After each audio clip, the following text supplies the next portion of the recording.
Assalamualaikum warahmatullahi wabarakatuh. Salam sejahtera bagi kita semua. Yang terhormat Bapak Asep Suryana selaku dosen pengampu mata kuliah umum nalar kritis dan retorika.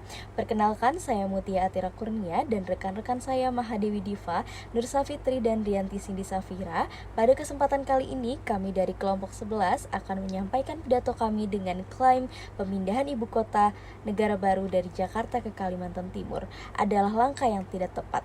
Adapun klaim kami tentunya disertai dengan reason dan evidence. Oleh karena itu, izinkan kami menyampaikan pidato kami. Saya Mutia Atira Kurnia di sini akan menyampaikan pendapat saya alasan mengapa pemindahan ibu kota bukan kebijakan yang tepat, yang mana terdapat dampak negatif di dalamnya. Setelah disahkannya Undang-Undang IKN oleh DPR yang memuat pemindahan ibu kota dari Jakarta ke Kalimantan Timur, tentu pembangunan ibu kota baru tampaknya akan segera mulai direalisasikan dalam waktu dekat. Seperti proyek besar lainnya, pembangunan ibu kota ini tentu akan membutuhkan biaya yang sangat besar. Setidaknya dibutuhkan dana sebesar 466 triliun rupiah untuk memindahkan pusat pemerintahan Indonesia ke wilayah Kalimantan Timur yang diklaim sebagai salah satu paru-paru dunia tersebut. Ditemukan permasalahan dalam kesepakatan anggaran yang pada awalnya Presiden Joko Widodo berjanji tidak akan menggunakan anggaran pendapatan belanja negara atau APBN untuk pembangunan ibu kota baru. Namun, ternyata rencana itu berubah. Pemerintah menyebut 19% atau setara dengan 80 triliun rupiah dari dana pembangunan ibu kota baru justru akan menggunakan dana APBN, dan kini jumlahnya semakin membesar. Seperti yang tertera dalam laman ikn.go.id beberapa waktu lalu, bahkan terpampang jelas porsi dana APBN untuk ibu kota baru melonjak jadi 3,5% dari total pendanaan yang dibutuhkan. Berbagai skema pembiayaan akan dibuka pemerintah untuk melancarkan pembangunan mega proyek ambisius era Presiden Jokowi itu, mulai dari skema kerjasama pemerintah dan badan usaha KPBU, dana swasta, pendanaan BUMN, hingga investasi. Namun, yang tak kalah tersorot, proyek ibu kota baru ini juga akan didanai dengan utang. Menteri Perencanaan Pembangunan Nasional Suharso Monoarfa mengatakan pemerintah berupaya untuk tidak mengambil utang jangka panjang. Padahal, jika mengacu pada analisis pakar ekonomi Kwik Kian Gi, utang yang ditanggung negara hingga 2017 saja sudah sangat berbahaya. Utang negara mencapai jumlah sekitar 3.600 triliun dalam 2 tahun pemerintahannya Jokowi saja. Utang negara itu bertambah sebesar 1.000 triliun atau sebesar 38,56%. Dan Direktur Center of Economic and Law Study Bima Yudhistira menjelaskan potensi peningkatan utang bisa saja terjadi dari pembangunan ibu kota baru. Setidaknya terdapat beberapa hal yang membuka potensi peningkatan utang. Pertama, ruang fiskal pemerintah yang sangat sempit karena defisit anggaran hanya diperbolehkan di bawah 3%. Kedua, skema KPBU yang ditargetkan pemerintah bisa memenuhi 40 hingga 50% kebutuhan pendanaan ibu kota baru. Itu dinilai tidak relevan dan sulit tercapai. Pasalnya, beberapa negara biasanya menggunakan skema tersebut dengan porsi yang tidak lebih dari 1/4 dari total dana yang dibutuhkan. Selain itu, ia juga tidak yakin apabila sektor swasta tertarik untuk berinvestasi dalam pembangunan ibu kota baru, dikarenakan proyek ibu kota baru akan didominasi oleh pembangunan gedung-gedung pemerintahan yang tidak memiliki nilai-nilai komersial tinggi bagi investor. Dan yang terakhir itu dikhawatirkan bila pembangunan ibu kota baru menggunakan dana utang, stabilitas perekonomian nasional bisa terganggu. Tidak hanya itu, khawatir bila kebijakan ditempuh Indonesia bisa masuk ke dalam debt trap atau jebakan utang. Dan seperti yang kita ketahui, Indonesia ini sedang masa pemulihan pasca pandemi COVID-19, yang mana kemiskinan di Indonesia semakin meningkat dikarenakan perekonomian yang turun sangat drastis. Saat pandemi, dolar menembus angka 20.000. Toko, mal, kantor, pabrik, ditutup, kebijakan stay at home juga mempengaruhi penghasilan keluarga, terutama di kalangan miskin ke bawah. Jumlah pengangguran pun semakin bertambah. Akan lebih bijak untuk membenahi persoalan-persoalan kemiskinan, penanggulangan dampak COVID-19 dibandingkan untuk berpikir memindahkan ibu kota negara dengan biaya yang sangat mahal dan bermodalkan utang. Sekian pendapat dari saya, dan pidato selanjutnya akan disampaikan oleh rekan saya yakni Nur Safitri. Terima kasih. Saya Nur Safitri akan melanjutkan pidato mengenai pemindahan ibu kota negara IKN ke Kalimantan Timur merupakan kebijakan yang tidak tepat. Alasannya karena pemindahan IKN ini dapat menyebabkan kerusakan lingkungan pada pemindahan ibu kota negara ke wilayah Kalimantan Timur, walaupun wilayah tersebut memang merupakan wilayah yang memiliki karakteristik seperti yang dimaksudkan dalam Undang-Undang Nomor 26 Tahun 2007 tentang penataan ruang, wilayah Kalimantan ini memiliki wilayah daratan yang luas dan sebagian besar masih berupa hutan, wilayah perairan yang terdiri dari wilayah sungai dan laut, serta wilayah udara di atasnya. Walaupun Kalimantan Timur merupakan provinsi yang memiliki wilayah yang luas serta penduduknya yang relatif masih sedikit, sehingga memiliki kriteria yang baik sebagai wilayah yang mampu menyediakan lahan tersebut. Akan tetapi di kawasan calon wilayah pusat ibu kota ini merupakan kawasan pemukiman pemukiman penduduk, hutan lindung, perkebunan, lahan gambut, dan kawasan pendukung bagi daerah-daerah aliran sungai sehingga dengan pemindahan IKN ini akan berpotensi merusak kawasan-kawasan tersebut. Anggota DPR RI dari fraksi Partai Keadilan Sejahtera, Johan Rosihan, saat rapat paripurna DPR RI, yang salah satu agendanya itu pengambilan keputusan terhadap rancangan Undang-Undang IKN, menyatakan menolak pengesahan rencana Undang-Undang IKN menjadi undang-undang. Menurut beliau, rencana pemindahan IKN ini memiliki masalah terbesar pada aspek lingkungan, terutama pada pembangunan kota yang berakibat merusak fungsi hutan, merusak lingkungan dan keanekaragaman hayati. Ia juga mengatakan kondisi saat ini menunjukkan 59,5% wilayah IKN ini merupakan wilayah kawasan hutan dan sebagai wilayah habitat satwa endemik yang harusnya dilindungi.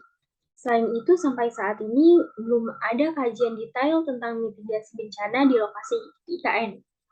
Lokasi letak IKN ini juga berada di antara hutan konservasi Taman Hutan Rakyat Bukit Soeharto dan hutan lindung Sungai Wain serta hutan lindung Mangar yang pastinya akan mengancam keberlangsungan ketersediaan sumber air sehingga memperparah krisis sumber air dan akan berdampak juga pada kawasan lindung dan konservasi Teluk Balikpapan. Adanya pembabatan hutan di hulu dan sedimentasi sungai akibat aktivitas penambangan membuat sebagian daratan mengalami degradasi dan berpotensi mengakibatkan banjir besar. Dan faktanya pun banjir sudah terjadi saat ini di lokasi tersebut.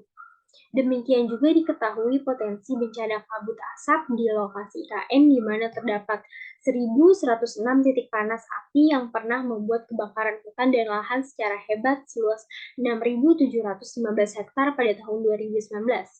Dengan begitu, keabsahan dan kualitas kajian lingkungan dari kawasan IKN ini patut dipertanyakan, karena pemindahan IKN akan berdampak serius terhadap kerusakan lingkungan, mengganggu habitat flora dan fauna, merusak keanekaragaman hayati, merusak ekosistem mangrove, dan merusak kawasan hutan. Selain itu, fraksi PKS juga menegaskan kepada pemerintah bahwa pembangunan dan aktivitas yang merusak ekosistem hutan, merusak sumber air, dan kawasan mangrove merupakan pelanggaran terhadap Undang-Undang Nomor 32 Tahun 2009 tentang pengelolaan dan perlindungan lingkungan hidup. Begitu pula menurut Wahana Lingkungan Hidup Indonesia, WALHI, menilai bahwa pemindahan ibu kota negara baru akan merusak lingkungan di sekitar wilayah tersebut. Berdasarkan kajian lingkungan hidup strategis KLHS, IKN menunjukkan setidaknya ada 3 permasalahan yang mendasar jika IKN ini tetap dilanjutkan. Pertama yaitu ancaman terhadap tata air dan resiko perubahan iklim karena sistem hidrologi yang terganggu dan telah ada juga catatan air tanah yang tidak mencukupi atau memadai. Hal lain juga karena tingginya konsentrasi tambang di lokasi IKN yang mempengaruhi sistem hidrologi dan biaya ekonomi terhadap pemanfaatan air akan meningkat.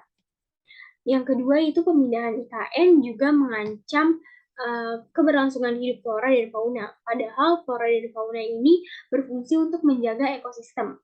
Pembangunan IKN juga mengancam keberadaan ekosistem mangrove di Teluk Balikpapan seluas 2.603,41 hektar. Dan yang terakhir, ketiga, pemindahan IKN ini berdampak pada pencemaran dan kerusakan lingkungan seperti meningkatkan resiko kebakaran hutan, pencemaran minyak, penurunan nutrien pada kawasan pesisir laut, dan pencemaran air tanah. Pemindahan IKN ini juga bisa memperparah bencana ekologis dan merampas wilayah flora rakyat. Itu saja yang bisa saya sampaikan. Selanjutnya akan dijelaskan oleh rekan saya Mahadewi Diva. Baik, Assalamualaikum warahmatullahi wabarakatuh. Perkenalkan, nama saya Mahadewi Diva Alkamar. Izinkan saya untuk melanjutkan pidato mengenai tanggapan bahwa pemindahan ibu kota negara baru dari Jakarta ke Kalimantan Timur adalah kebijakan yang tidak tepat.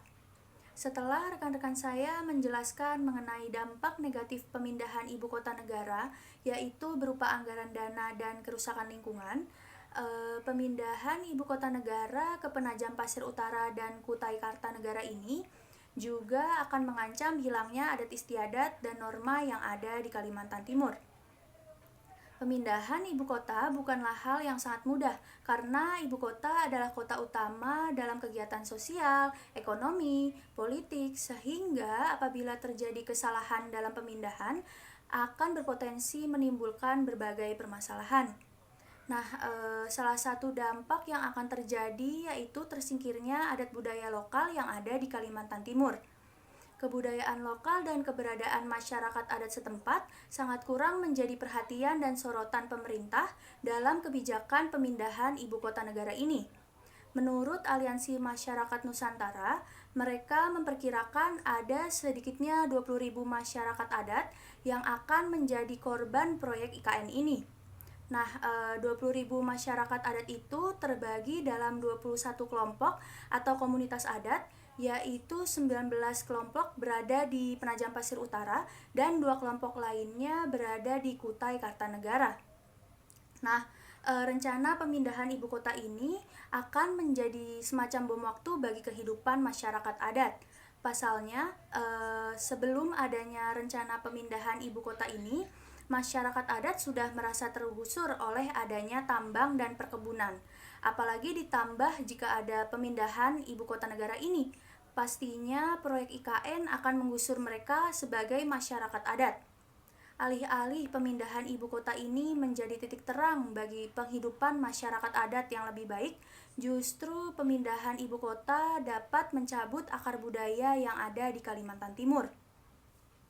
Teman-teman sekalian, dengan adanya pemindahan ibu kota negara yang diikuti oleh perpindahan masyarakat dari luar Pulau Kalimantan Timur, juga akan menyebabkan masuknya kebudayaan lain atau budaya modern sehingga dapat terjadi pergeseran budaya lokal atau adat istiadat.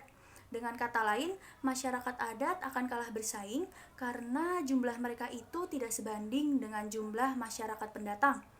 Hal ini dapat menjadi tanda tanya besar, apakah kebijakan pemindahan ibu kota baru ke wilayah Kalimantan Timur ini merupakan tantangan atau peluang bagi masyarakat adat? Saya mencoba mengambil satu contoh suku yang ada di Kalimantan Timur, yaitu suku Pasir Balik. Pada awalnya, masyarakat suku Pasir Balik ini antusias dengan adanya informasi mengenai penetapan Penajam Pasir Utara sebagai calon ibu kota negara yang baru, karena mereka menganggap ini akan membawa perubahan yang baik bagi keberadaan suku Pasir Balik. Namun, antusiasme ini berubah menjadi kekhawatiran. Suku Pasir Balik semakin merasa terancam dengan adanya kebijakan IKN ini karena aset berharga yang mereka miliki, yakni warisan rumah panggung yang masih berbentuk khas adat akan terancam tergusur. Memang pemerintah ini menjanjikan kompensasi dan relokasi bagi masyarakat adat yang tanah tempat tinggalnya akan dijadikan lahan pembangunan IKN, namun apakah beberapa tahun ke depan masyarakat adat akan tetap ada? Nah, kita ketahui sendiri bahwa selama ini yang melestarikan kebudayaan asli Kalimantan Timur secara turun-temurun adalah masyarakat lokal atau masyarakat adat itu sendiri. Nah, teman-teman, yang menjadi kekhawatiran adalah apakah 20 tahun ke depan atau 30 tahun ke depan ada jaminan bagi masyarakat adat dan kebudayaan asli Kalimantan Timur untuk tetap ada atau malah tersingkirkan? Karena jika hal tersebut benar-benar menjadi kenyataan, maka kebudayaan asal Kalimantan Timur ini seperti rumah panggung, tarian khas daerah, upacara adat, dan kebudayaan lainnya akan punah akibat terkikis oleh budaya lain yang dibawa oleh masyarakat pendatang dari luar Pulau Kalimantan. Nah, selain itu, perpindahan ini tentunya akan meningkatkan laju migrasi dan akan mempertemukan budaya pendatang dengan budaya masyarakat setempat, sehingga adaptasi kultur, sosial, dan budaya akan menjadi tantangan yang serius apabila interaksi dan pemahaman satu sama lain tidak dapat dibangun dengan baik. Apabila hal ini tidak dapat ditangani dengan baik, maka kekhawatiran akan munculnya gesekan budaya dan konflik horizontal akan benar-benar mengemuka. Nah, fenomena ini kurang menjadi perhatian pemerintah selaku pembuat kebijakan pemindahan ibu kota negara. Karena yang kita ketahui juga pemerintah kurang melibatkan unsur-unsur masyarakat, terutama masyarakat adat, dalam perencanaan pembangunan ibu kota negara baru di Kalimantan Timur. Jadi kesimpulannya teman-teman, kebijakan pemindahan ibu kota negara baru dari Jakarta ke Kalimantan Timur bukanlah solusi yang tepat. Karena masih banyak sekali prioritas yang masih harus dibenahi, seperti pemerintah harus memprioritaskan kebudayaan, adat istiadat, dan kesejahteraan masyarakat adat atau suku yang ada di Kalimantan Timur. Mungkin sekian yang dapat saya sampaikan, kurang lebihnya mohon maaf. Selanjutnya akan saya alihkan kepada rekan saya, Rianti Cindy. Terima kasih. Baik, saya Rianti Cindy Safira izin menyampaikan pidato kelompok kami mengenai pemindahan ibu kota negara baru ke Kalimantan Timur adalah kebijakan yang tidak tepat. Tim Nasional Percepatan Penanggulangan Kemiskinan menyebut bahwa kesenjangan di Indonesia merupakan urutan keempat di dunia. DKI Jakarta sudah menjadi ibu kota negara Indonesia selama berpuluh-puluh tahun. Namun, sudah bertahun-tahun pula kesenjangan sosial di Jakarta ini tidak terpecahkan. Jakarta sebagai ibu kota tentu menjadi pusat perekonomian negara. Tidak hanya penduduk di Jakarta saja yang berbondong-bondong mencari pekerjaan di Jakarta, namun juga orang-orang desa yang turut pindah ke kota demi mencari pekerjaan yang layak. Namun, banyaknya lapangan pekerjaan di Jakarta pun tidak menjamin setiap orang mendapatkan pekerjaan yang layak. Hal ini dapat terjadi salah satunya dilatar belakangi oleh rendahnya kualitas pendidikan yang dimiliki oleh seseorang, sehingga sulit bagi mereka untuk memenuhi kualitas sumber daya manusia yang dibutuhkan oleh berbagai instansi di ibu kota. Berkaca dari peristiwa ini, pemindahan ibu kota negara baru ke Kalimantan Timur tentu membuat penduduk di sana khawatir. Bagaimana tidak, penduduk di sana tahu betul bahwa pusat perekonomian akan pindah ke Kalimantan Timur. Dan hal inilah yang membuat mereka khawatir, dikarenakan kualitas sumber daya manusia di sana sudah pasti kalah telak dengan kualitas sumber daya manusia yang berasal dari Pulau Jawa. Penduduk ibu kota negara baru pun mengakui bahwa mereka memiliki riwayat dan kualitas pendidikan yang bisa dikatakan sangat rendah.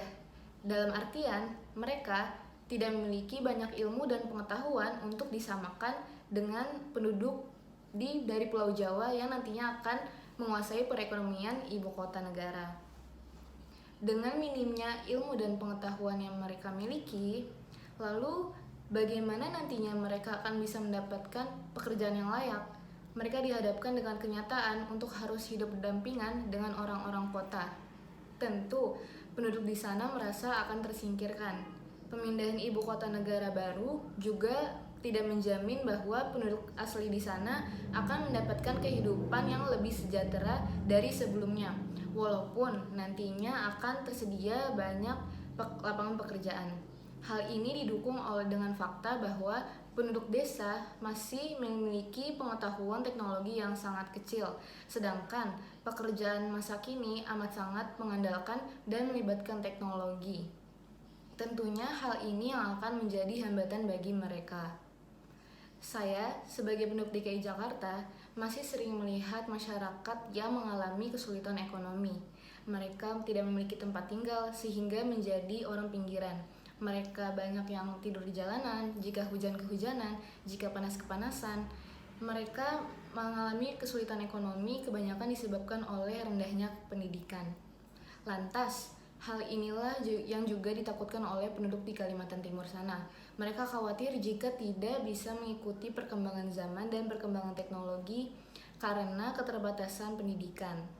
Mereka akan tersingkirkan, mereka akan menjadi orang pinggiran, dikarenakan tidak bisa memenuhi kualitas sumber daya manusia yang dibutuhkan. Sedangkan mayoritas mata pencaharian mereka di desa berbanding terbalik dengan sumber daya manusia yang kebanyakan dibutuhkan oleh perusahaan di masa kini. Ditambah lagi, beberapa wilayah mata pencaharian penduduk Kalimantan Timur sudah mulai tersingkirkan dikarenakan hadirnya pertambangan batu bara dan mineral, industri minyak dan gas, serta perkebunan kelapa sawit. Keterampilan terbatas yang mereka miliki menjadi ancaman bagi mereka sendiri untuk bersaing dengan pendatang baru dari Pulau Jawa yang memiliki keterampilan lebih mumpuni. Hal ini dapat memicu ketimpangan sosial di ibu kota negara baru. Rasa khawatir yang diutarakan oleh penduduk di sana tersampaikan oleh pemerintah pusat. Menanggapi hal tersebut, Ketua Umum Ikatan Praktisi dan Ahli Demografi Indonesia, yaitu Sudipyo Alimoso, mengungkapkan bahwa ia berharap penduduk lokal di sana tidak hanya menjadi penonton, melainkan juga menjadi pemain, yakni ikut berkontribusi dan mengambil manfaat dari pemindahan ibu kota negara baru di wilayah mereka. Jika penduduk lokal hanya menjadi penonton, maka kesenjangan sosial pun rentan terjadi. Oleh karena itu, sumber daya manusia setempat harus ditingkatkan dengan pendidikan dan pelatihan agar penduduk di sana memiliki kualitas sumber daya manusia yang dibutuhkan. Namun, apakah hal ini nantinya akan terpenuhi? Jika melihat kondisi DKI Jakarta sekarang yang sudah menjadi ibu kota negara berpuluh-puluh tahun, namun masih memiliki tingkat pengangguran yang sangat tinggi dan tingkat kesenjangan sosial yang tinggi pula. Demi mencegah kasus kesenjangan sosial yang semakin parah, maka kami dari kelompok 11 menyatakan bahwa kami tidak setuju dengan pemindahan ibu kota negara baru yang dapat memicu kesenjangan sosial. Oleh karena itu, kesimpulan yang dapat kami sampaikan dalam pidato kali ini ialah bahwa pemindahan ibu kota negara baru dari Jakarta ke Kalimantan Timur mendapatkan respon pro dan kontra dari masyarakat Indonesia. Banyak masyarakat Indonesia yang berpendapat bahwa pemindahan ibu kota negara adalah hal yang sangat tepat dan sudah dipersiapkan dengan sangat baik oleh pemerintah. Pemindahan ibu kota negara juga bertujuan agar terciptanya pemerataan pembangunan dan keadilan bagi masyarakat Indonesia. Namun di samping itu, banyak pula masyarakat yang tidak setuju dengan pemindahan ibu kota negara dikarenakan dapat menimbulkan berbagai permasalahan baru dengan alasan-alasan yang sudah kami sebutkan sebelumnya. Baik, sekian penyampaian pidato dari kelompok kami. Mohon maaf bila ada kesalahan. Saya ucapkan terima kasih. Wassalamualaikum warahmatullahi wabarakatuh.